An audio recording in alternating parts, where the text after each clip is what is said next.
Welcome back clean news. चलिए देखते हैं उत्तर प्रदेश की 25 फटाफट बड़ी खबरों को। इससे पहले आप यूपी के किस जिले से न्यूज को देख रहे हैं हमें कमेंट बॉक्स में जरूर बताइए।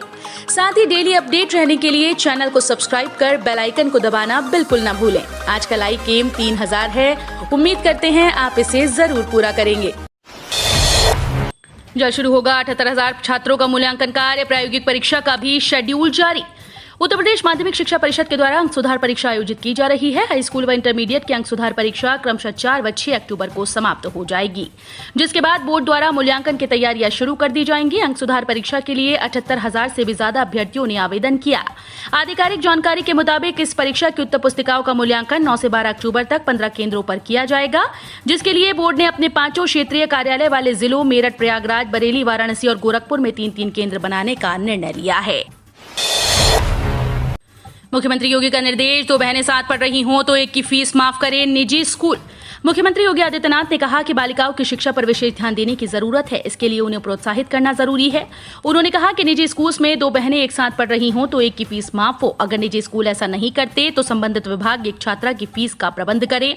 इसके लिए जिला स्तर पर नोडल अफसर बनाए जाएं। गांधी जयंती के अवसर पर लोक भवन में आयोजित छात्रवृत्ति वितरण कार्यक्रम में उन्होंने प्रदेश के 1,51,000 छात्रों के अकाउंट में छात्रवृत्ति भेजी।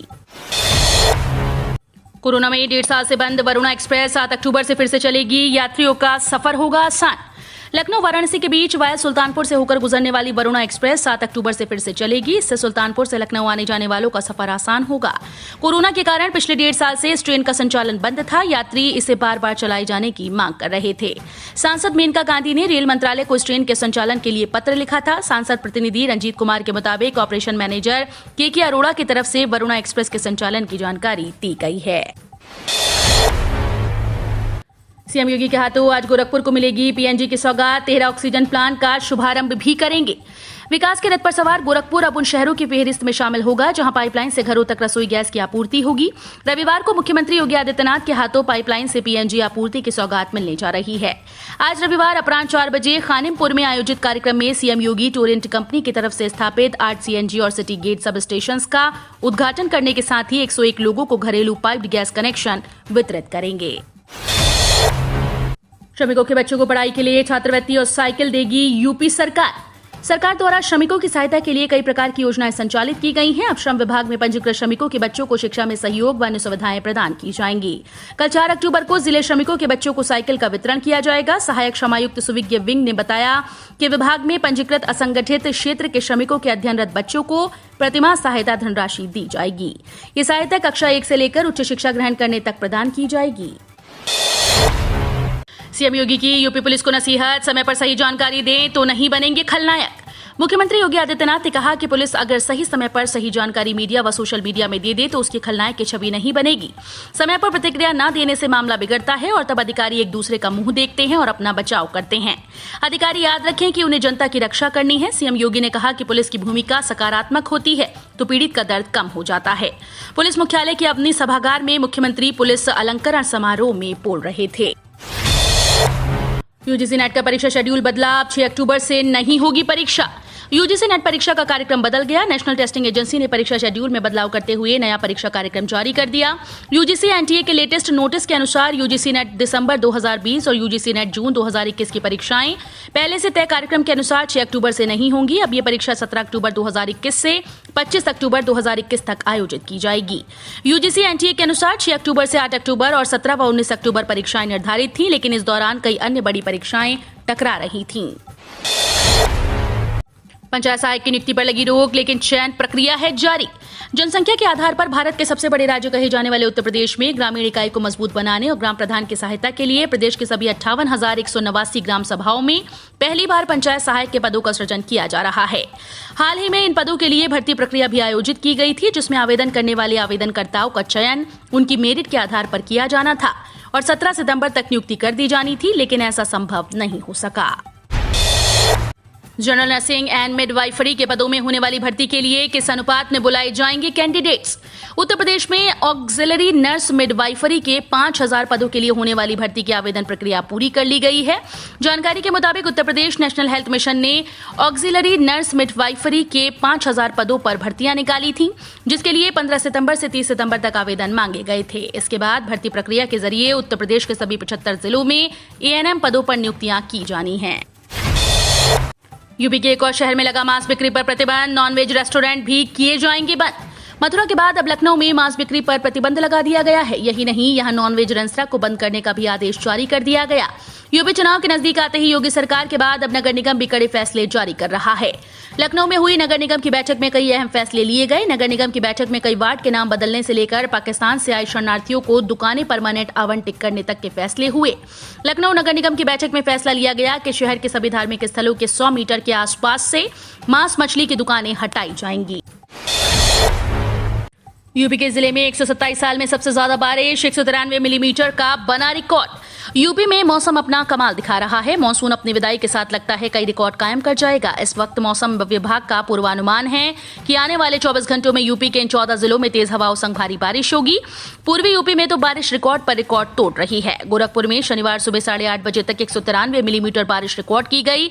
इस आंकड़े ने पिछले 127 साल पुराना रिकॉर्ड ब्रेक कर दिया। अक्टूबर महीने में इससे पहले सबसे ज्यादा बारिश 2 अक्टूबर 1894 में 218.7 मिलीमीटर रिकॉर्ड की गई थी। योगी सरकार ने की सीबीआई जांच कराने की सिफारिश, परिवार को दी जाएगी 40 लाख की आर्थिक सहायता। कानपुर के व्यापारी मनीष गुप्ता की गोरखपुर में हत्या मामले में यूपी सरकार ने बड़ा फैसला लिया। इस मामले की जांच सीबीआई से कराने की संस्तुति दी। गृह विभाग से मिली जानकारी के मुताबिक मुख्यमंत्री योगी आदित्यनाथ के निर्देश पर मनीष गुप्ता की मौत के मामले की जांच सीबीआई से कराने के लिए भारत सरकार को संस्तुति भेजी गई है। मनीष गुप्ता की पत्नी को कानपुर विकास प्राधिकरण में ओएसडी के पद पर नियुक्त करने के निर्देश भी दिए गए। लखनऊ की इलेक्ट्रिक बसों में लगेंगे सीसीटीवी कैमरे, हर मूवमेंट की मिल सकेगी जानकारी। शहर के इलेक्ट्रिक बसों को और स्मार्ट बनाया जा रहा है। इसमें न केवल यात्रियों की सुरक्षा पर ध्यान दिया गया, बल्कि बसों में ही स्टॉपेज आने से पहले यात्रियों को स्पीकर के माध्यम से जानकारी मिल जाएगी कि आपका स्टॉपेज आने वाला है। यही नहीं, बसों के लोकेशन की जानकारी भी यात्रियों को आसानी से उपलब्ध होगी। व्यवस्था को पूरी तरह से ऑनलाइन रखने के लिए बीएसएनएल से कनेक्शन ले लिया गया है। 5 बसों में इसका ट्रायल सोमवार से शुरू हो जाएगा। पीएम मोदी के संसदीय क्षेत्र वाराणसी से प्रियंका गांधी करेंगी 2022 का चुनावी आगाज। उत्तर प्रदेश में 2022 के विधानसभा चुनाव लेकर कांग्रेस इन दिनों एक बड़े स्तर पर तैयारी कर रही है, जिसके चलते राजधानी लखनऊ के 5 दिवसीय दौरे के दौरान कांग्रेस महासचिव और यूपी प्रभारी प्रियंका गांधी ने कांग्रेस संगठन से जुड़े पदाधिकारियों और नेताओं के साथ ताबड़तोड़ बैठक की और साथ ही मिशन 2022 को लेकर एक विशेष रणनीति बनाई है, जिसके तहत कांग्रेस अब उत्तर प्रदेश में अपने पक्ष में माहौल बनाने के लिए नवरात्रि से कांग्रेस प्रतिज्ञा यात्रा का शुरुआत करेगी। महंत परमहंस की चेतावनी, आश्रम में ही सरयू के पानी में नाक डुबोकर लूंगा जल समाधि। भारत को हिंदू राष्ट्र घोषित करने की मांग कर रहे महंत परमहंस ने चेतावनी दी कि आज ही रात 12 बजे जल समाधि ले लेंगे। महंत ने आश्रम ने ही सरयू के पानी में नाक डुबोकर जल समाधि लेने की घोषणा की। महंत ने पहले 2 अक्टूबर तक हिंदू राष्ट्र घोषित नहीं होने पर सरयू नदी में जाकर जल समाधि की घोषणा की थी। इसे देखते हुए आश्रम के बाहर फोर्स तैनात कर दी गई। जिला प्रशासन और पुलिस के वरिष्ठ अधिकारियों के निर्देश पर परमहंस को हाउस अरेस्ट कर दिया गया है। अखिलेश यादव ने एक पूरी पार्टी का ही कराया सपा में विलय, कई नेता भी समाजवादी पार्टी में शामिल। विधानसभा चुनाव की आहट तेज होने के साथ ही समाजवादी पार्टी में दूसरे दलों के तमाम नेताओं के पार्टी में शामिल होने का सिलसिला जोर पकड़ रहा है। छत्तीसगढ़, मध्य प्रदेश व यूपी के कुछ हिस्सों में आदिवासी समुदाय में प्रभाव रखने वाले गोंडवाना गणतंत्र पार्टी ने अगले विधानसभा चुनाव में सपा का साथ देने का ऐलान किया। सपा अध्यक्ष अखिलेश यादव की मौजूदगी में कई नेताओं ने सपा की सदस्यता ली। जन परिवर्तन दल के राष्ट्रीय अध्यक्ष जेपी धनगर ने अपनी पार्टी का सपा में विलय का ऐलान किया।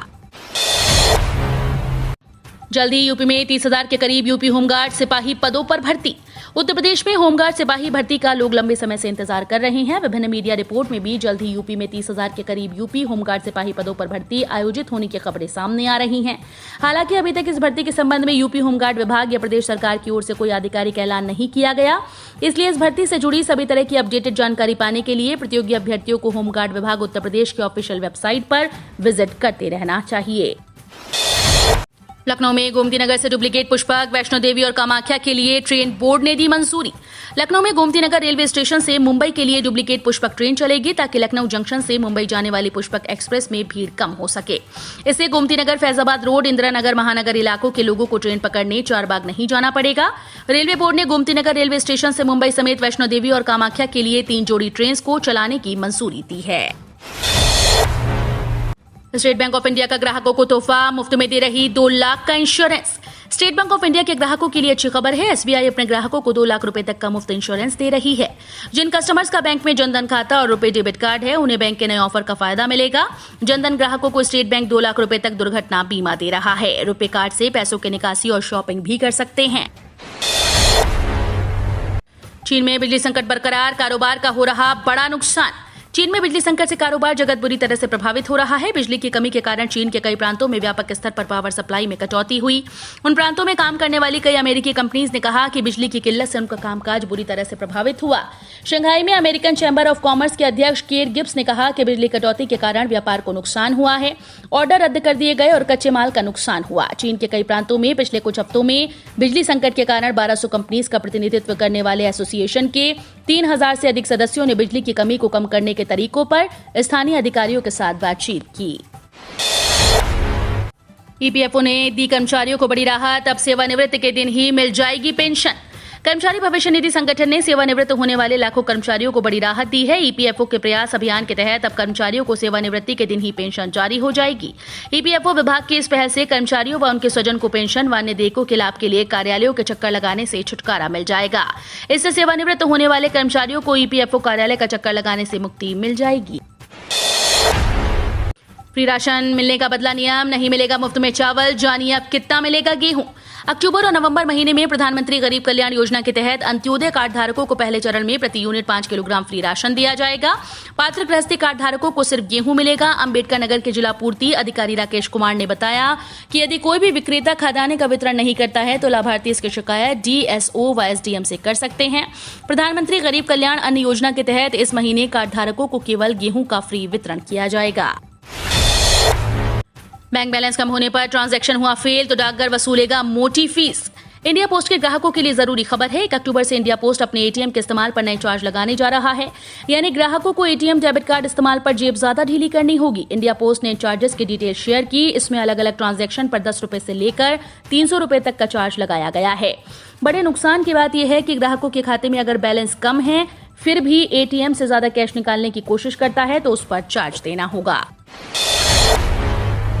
यूपी के 31 जिलों में नहीं मिला कोविड का नया केस। अब तक 59% लोगों को लगा कोरोना का पहला टीका। यूपी में 18 साल से अधिक उम्र की 59% आबादी ने कोरोना के टीके की पहली खुराक ग्रहण कर ली। सूबे के अपर मुख्य सचिव सूचना नवनीत सहगल ने शनिवार को बताया कि कोविड टीकाकरण के लिए पात्र प्रदेश की 59% से आबादी ने टीके की पहली डोज प्राप्त कर ली है। अब तक 8 करोड़ 74 लाख लोगों को टीके की पहली डोज लगाई जा चुकी है। इसी प्रकार 2 करोड़ 14 लाख लोगों को टीके की दोनों खुराकें मिल चुकी हैं। एसबीआई ने बुजुर्गों का जीता दिल, अब मिलेगा बम्पर फायदा। कोरोना वायरस संक्रमण महामारी में सारे जगत के लोगों को बड़ा आर्थिक नुकसान हुआ, जिसे पूरा करने को एड़ी से चोटी तक जोर लगा रहे हैं। केंद्र व राज्य सरकारें भी आर्थिक मदद के लिए आगे आ रही हैं। अगर आप कहीं सुरक्षित निवेश कर पैसा कमाना चाहते हैं तो ये खबर आपके लिए बड़े काम की है। देश का सबसे बड़ा बैंक भारतीय स्टेट बैंक आए दिन अपने ग्राहकों के लिए नए नए ऑफर्स पेश करता रहता है।